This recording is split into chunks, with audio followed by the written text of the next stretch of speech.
শিক্ষার্থী, আসসালামু আলাইকুম। আশা করি তোমরা সবাই ভালো আছো এবং আমিও তোমাদের দয়ায় আল্লাহর রহমতে ভালো আছি। আজকে আমি তোমাদের অষ্টম শ্রেণীর বাংলা বিশ্ব পরিচয় বিষয়ের উপরে আলোচনা করব। আলোচনার বিষয় হচ্ছে দুর্যোগ। আসলে আমরা দুর্যোগ বলতে বুঝি কোনো প্রাকৃতিক ও মানব সৃষ্ট অবস্থা যখন অস্বাভাবিক ও অসহনীয় পরিবেশের সৃষ্টি করে এবং এর ফলে শস্য সম্পদের অনেক ক্ষয়ক্ষতি ও ব্যাপক প্রাণহানি ঘটায়, পরিবেশ ক্ষতিগ্রস্ত হয়, তখন আমরা সেটাকে দুর্যোগ বলে বিবেচনা করি। দুর্যোগ মূলত দুই প্রকার। একটা হচ্ছে প্রাকৃতিক দুর্যোগ,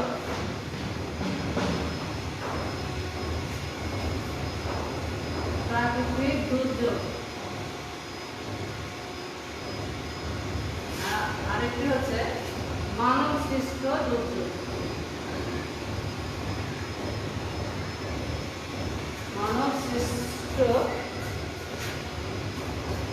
মানব সৃষ্ট দুর্যোগ।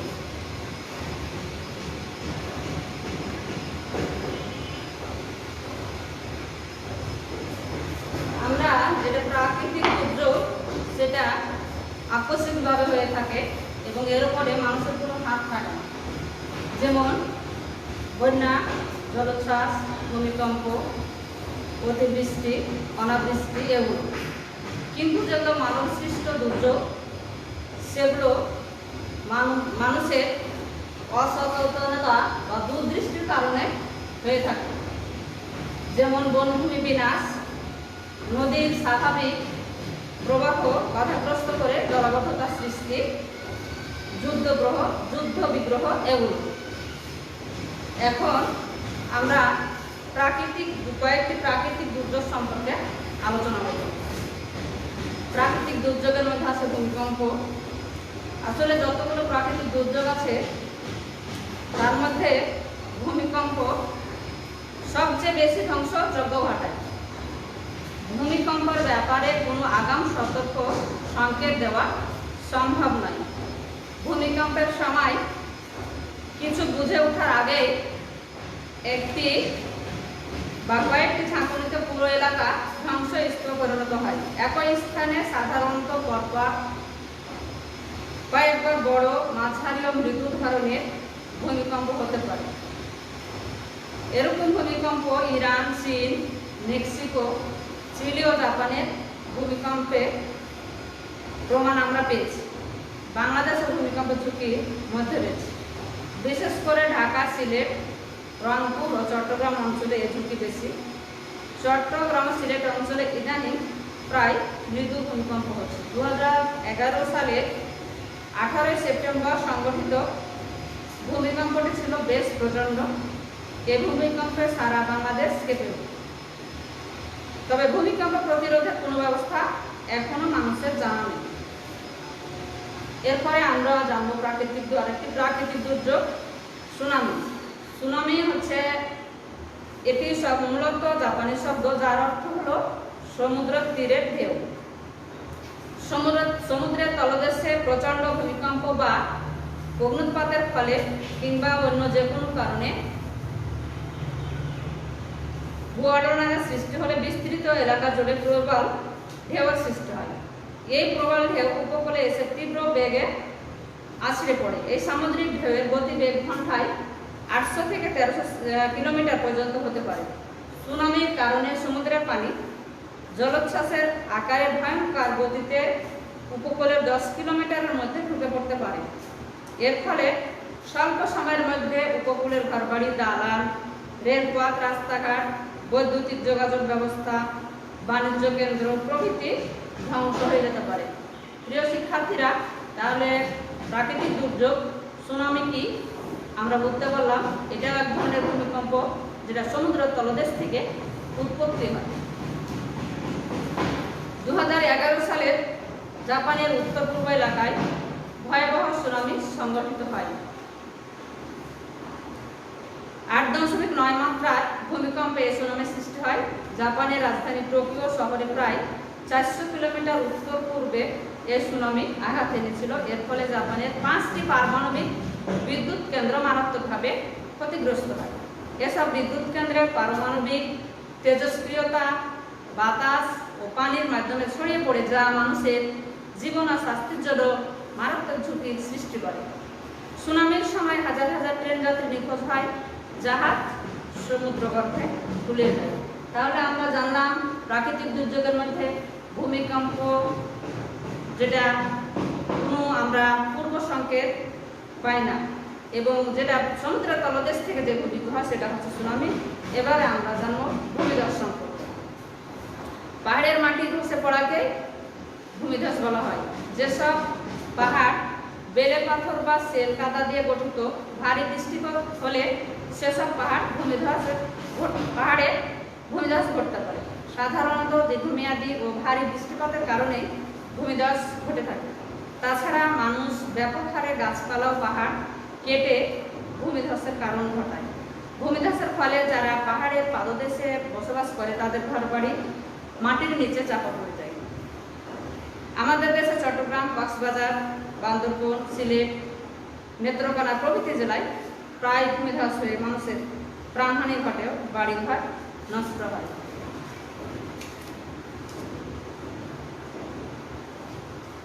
এখন এই যে প্রাকৃতিক দুর্যোগ, এই প্রাকৃতিক দুর্যোগ থেকে আমরা রক্ষা পেতে হলে আমাদের করণীয় কি? প্রাকৃতিক দুর্যোগ করণীয় কিছু আছে, পূর্বে করণীয় আছে, দুর্যোগ চলাকালীন কিছু করণীয় আছে, এবং দুর্যোগ শেষেও করণীয় কিছু আছে। আমরা এখন আলোচনা করব প্রাকৃতিক দুর্যোগ পূর্ব করণীয়। তাহলে দুর্যোগ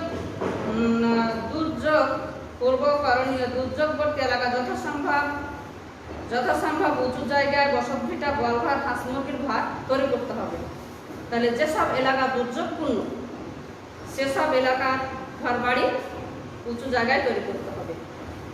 বাড়ির চারপাশে বাঁশঝাড়, কলা গাছ, ধনচা ইত্যাদি গাছ লাগাতে হবে। এসব গাছ বন্যার স্রোত অনেকটা প্রতিরোধ করতে পারে।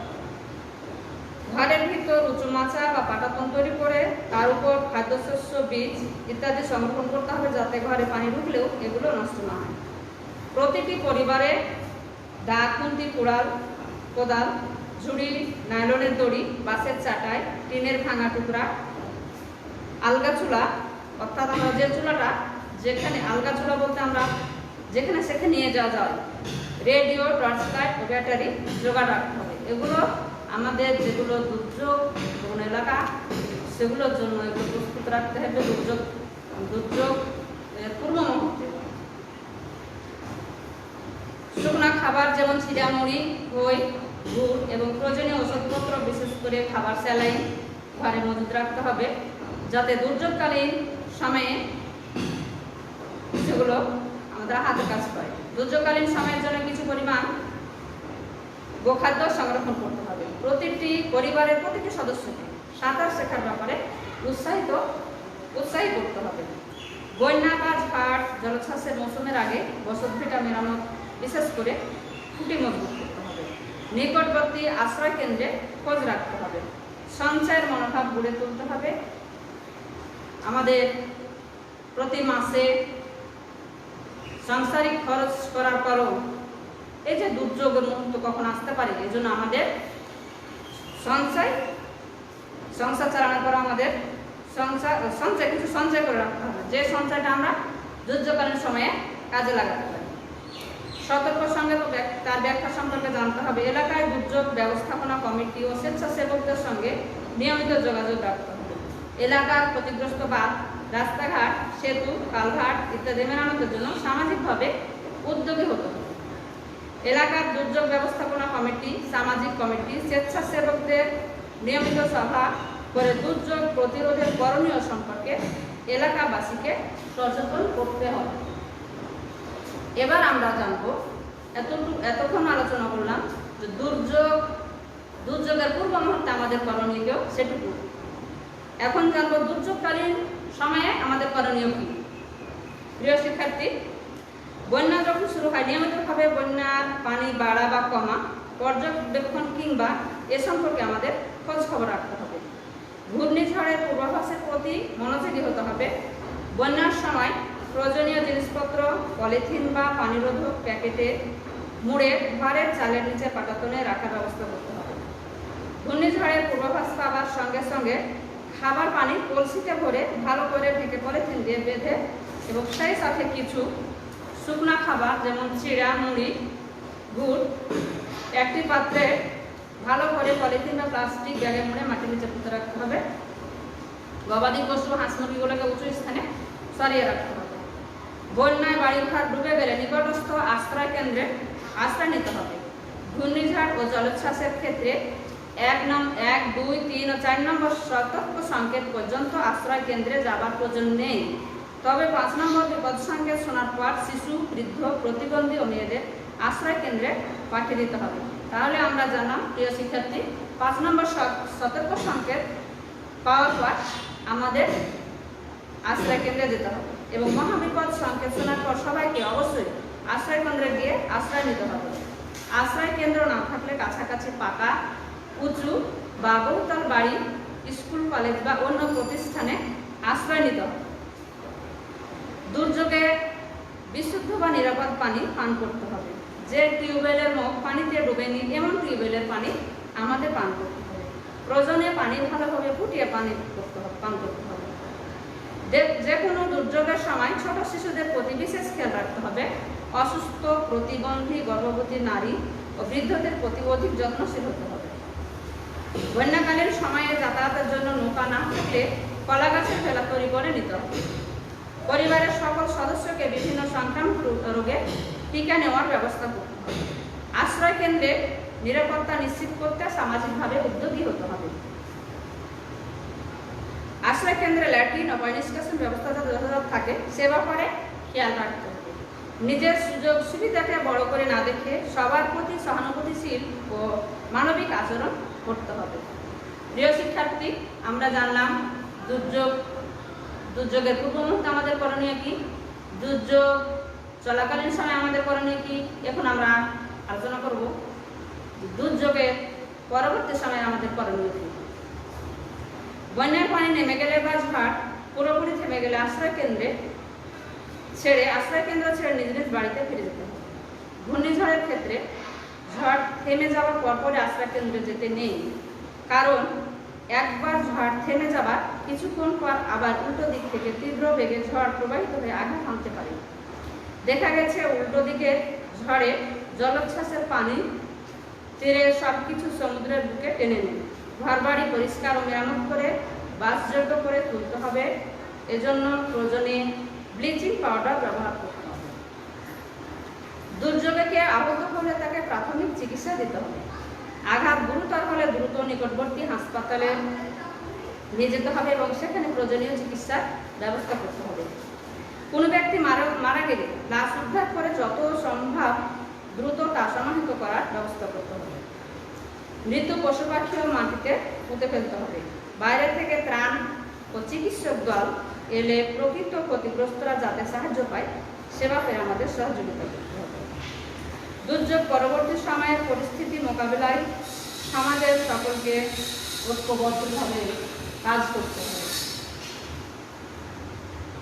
প্রিয় শিক্ষার্থী, তাহলে আমরা জানলাম যে কি দুর্যোগ কি এবং কোনগুলো প্রাকৃতিক দুর্যোগ, যেগুলো আমরা প্রাকৃতিক দুর্যোগ সম্পর্কে আলোচনা করলাম। এগুলোর উপরে মানুষের কোনো হাত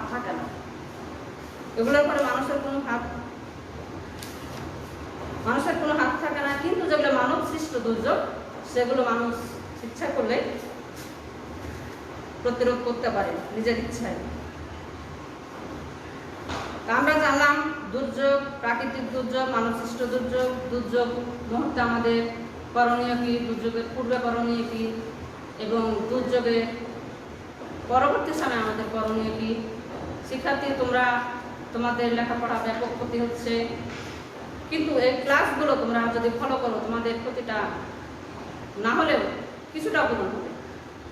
তোমরা ঠিক মতো লেখাপড়া করবে, যেখানে সেখানে ঘুরে ফিরে না বেরিয়ে, এবং বাইরে যাওয়ার প্রয়োজন হলে মাস্ক ব্যবহার করবে, সতর্কতা মেনে চলবে। আমি এই বলে আজকে তোমাদের ক্লাস শেষ করছি। খোদা হাফেজ, আসসালামু আলাইকুম।